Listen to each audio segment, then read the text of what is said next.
Hi everyone. It's time for me to tell my story. So I'm going to break it down into 3 parts. So this is part 1. So I'm just going to talk about HHT, my diagnosis and my lung treatment. And then part 2 is going to focus on my brain treatment and the aftermath of that. And then part 3, I'll discuss how I got into paracycling and my plans for the future. So if you are just interested in the brain treatment or the paracycling, you can just watch them. But if you are interested in how it all started, then you should watch this to start off. I want to try to make this video as real as possible, so I'm just going to talk through it the way I would, and I'm going to talk about what happened to me the way I would. I don't want to make it really sciencey. I want people to understand what it is. So if there is something I say, it mightn't scientifically be the right term or pronounced correctly, but it's just the way I understand it. So the first thing is, what is HHT? So HHT is a genetic disorder of the blood vessels, simply, and it stands for hereditary hemorrhagic telangiectasia. I'm not great at pronunciation, so I just call it HHT. But it's genetic, so it's passed down. If it's in your family, it can be passed down. And that is actually a bit of my story, but I'll get to that in a minute. So the symptoms of it, for people who don't know, would mainly be nosebleeds. So heavy nosebleeds that you would get a lot. For me, I had no symptoms. I never got nosebleeds really. Like, I might have if I got a football in the face, but besides that, I wouldn't have got any nosebleeds. So other symptoms are like red dots. So you might have red dots on your skin or on your lips or on your tongue. Again, I didn't have any of that. And then you have these things called AVM, which are arteriovenous malformations. So they can be found in different organs of the body. So your lungs, your brain, your liver, your GI, or your spine. So that's mainly what you would get a CT scan on to check do you have any of them. So, but the main thing is, they say if you have heavy nosebleeds or you have these dots, get checked for HHT. So my story is that I didn't have these, so I actually found out I had HHT not by mistake, but through, getting a CT scan for something completely different. So basically, how my story started was, I was playing a football match in 2011, and I was getting these really bad pains in my chest. And I remember I kicked the ball and I was like, went down. I was just like, oh God, it's such a pain in my chest. Like, it happened to me at a few different matches and a few different training sessions. So I said, my mom was like, go to the doctor, just make sure it's nothing.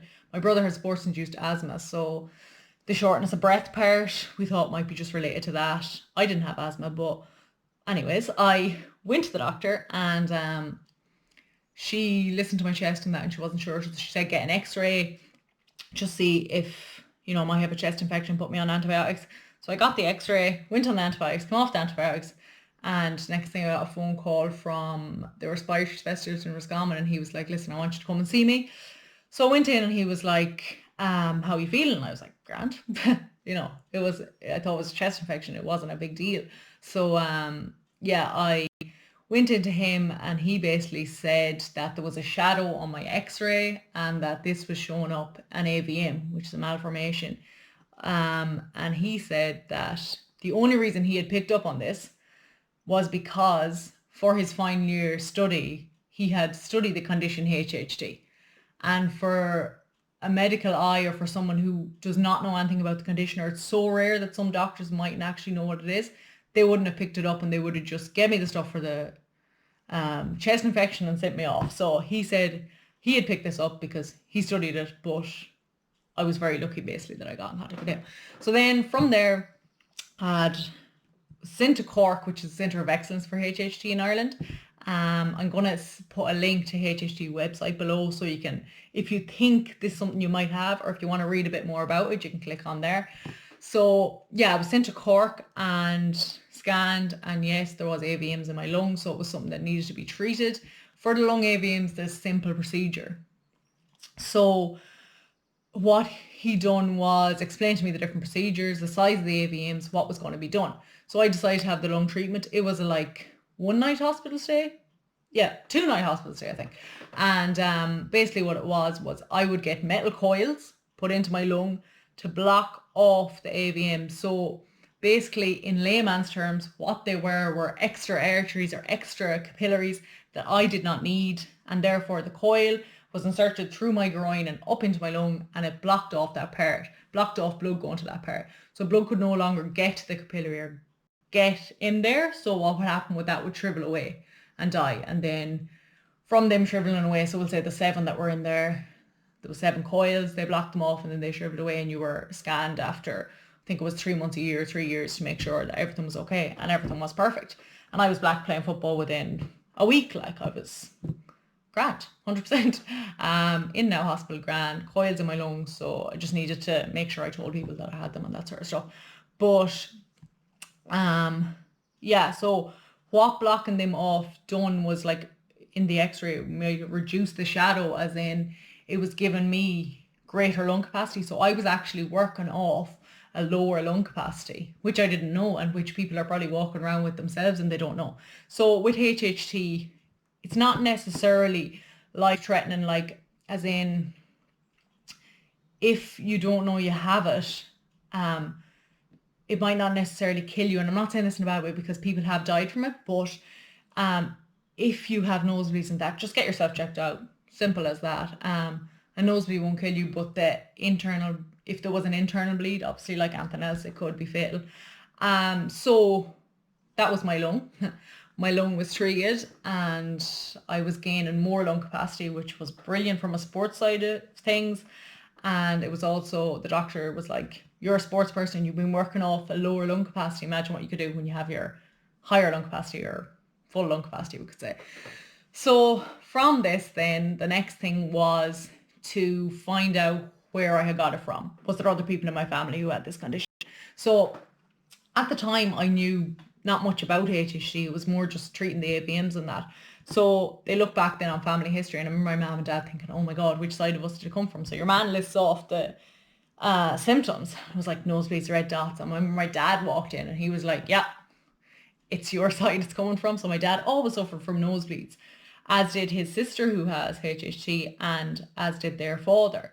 So they've always got nosebleeds, and because their father got them, they just thought they were getting them because their father got them. Do you know? And that was the way it was. It was just nosebleeds. So I actually was the person who had no symptoms who found out HHT was in my family. So it was a bit weird, because they have the most obvious symptoms, and for doctors this is a rare disease and doctors don't know it, but they might go into hospital with nosebleeds and the doctors just treat them for the nosebleed as opposed to finding what was causing it. So yeah, my dad and my auntie got their lungs treated and everything perfect from there. There was no side effects of the lung treatment or anything like that. So what I'm going to say is, I'm just going to look back on the little things that might have shown me that I've had HHT. Obviously, my father had the dots on his skin and had the nosebleeds, so it should have been picked up that he had HHT, but because it's so rare, it wasn't. So then there's 2 main events I look back on. My lung AVMs are fairly big, so that's why I was getting the pain in my chest. But in 2009, I was playing soccer for Ireland, and I remember we used to do these really hard training sessions in Athlone, and I was goalkeeper, so like obviously it wasn't that, like I wasn't running and all that sort of stuff, but it was this really short, high intensity stuff, like we were doing backflips, diving, all that there, and I used to get a little pain in my chest, but I thought, I've been standing in goal for 10 minutes and the ball hasn't come near me, and then I've suddenly had to make a spurt, like, so I thought that was what was causing it. So that was the first thing I look back on, that was probably when I noticed my chest thing. And then second thing was 2011 or 2010, I climbed Kilimanjaro with my best friend Cassie Tully to raise funds for Western Alzheimer's, as at the time my granny had Alzheimer's, so we said that's the charity we chose. So Kilimanjaro, yeah, it's the highest peak in Africa. We decided to climb it, and we did a lot of training for, everything we were supposed to do, loads of checks, making sure we were medically fine. Again, HHT wasn't picked up on here. We had to do different tests, and one of them was a lung capacity test. So you got it done. And I remember like blowing into, that a lot of people don't know what you blow into, like a tubey thing, and it just shows your lung capacity. And mine was really low. But the doctor said, some people have a low lung capacity. It's not worry about, but we'll redo it in a few weeks to make sure. So we did it again. It was really low. And I remember then I was on the 3rd day of climbing Kilimanjaro, and the doctor that was with us did a lung capacity test, And he was like, oh my God, how have you got here? Your lung capacity is so low. And I just laughed it off at the time and said, yeah, I've always had a low lung capacity. So then he was like, yeah, but looking back now, like that was a clear indicator that there was something there and I should have looked into it. But anyways, so yeah, that's my lung treatment story. I will talk about my brain. So yeah, from that in Cork, they scanned the whole body to see was there any other malformations, AVMs, and they found that there was one in my brain, but it was so tiny that it didn't need to be treated. It was something that you just need to keep monitoring. But they sent me to a neurology specialist just to see. So yeah, that's something I will talk about in the next video. So a lot has gone on since then, as some of you will know. So yeah, I'll focus on the brain in part 2, which I'll upload tomorrow.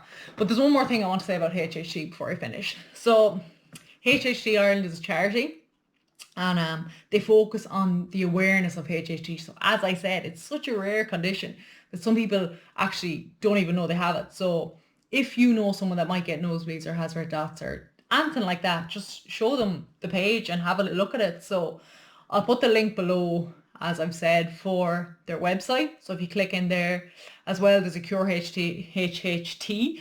It's an international thing and it just shows other like research papers and different things like that. So I'll also link that. The last thing I want to say is on Saturday of this week, I am doing a 100-kilometre cycle in aid of HHT Ireland. We normally do the Tour de Bern or the mini marathon to help raise funds, obviously, because getting awareness out there is something that will help in maybe finding a cure or just getting a family aware that it might be in their genes or whatever. So yeah, it's like every charity, it needs funds to keep going, and I believe I'm giving back by doing this cycle. So I just want to ask, please, if anyone has any spare money, can you please donate to this cause? The link is below, and yeah, I'll be doing my 100k cycle. I'm going to record it, and there's different people in my family that are going to help me out.